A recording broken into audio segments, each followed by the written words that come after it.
சாம்பாரின் முக்கியத்துவம் பற்றி உங்களுக்கு தெரியுமா? புரதச்சத்து நிறைந்தது. துவரம் பருப்பு, இது தசைகள் வளர்ச்சிக்கும் உடல் சக்திக்கும் உதவும். நார்ச்சத்து அதிகமுள்ள முருங்கைக்காய், கேரட், பூசணிக்காய், வெண்டைக்காய் போன்ற காய்கறிகள் சேர்வதால் செரிமானம் சீராகும். மலச்சிக்கல் குறையும். இதய நலத்திற்கு நல்லது. குறைந்த அளவு கொழுப்பு சக்தி கொண்ட உணவு.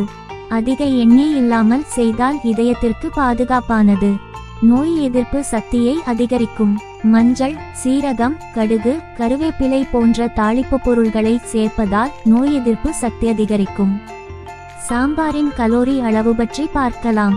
ஒரு கப் அதாவது 200 மில்லிகிராம் சாம்பாரில் 80 முதல் 120 வரை கலோரி. எண்ணெய் மற்றும் பருப்பு அளவை பொறுத்து கலோரி மாறும். இட்லி, தோசை, சாதத்துடன் சேர்த்து சாப்பிடும்போது கலோரி அதிகரிக்கும்.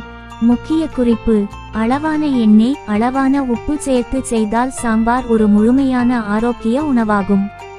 இந்தியர்களின் உணவில் சாம்பார் அதிக அளவில் இருப்பதால் தான் இந்தியாவில் குடல் புற்றுநோய் குறைவாக இருப்பதாக ஆராய்ச்சிகள் கூறுகின்றன.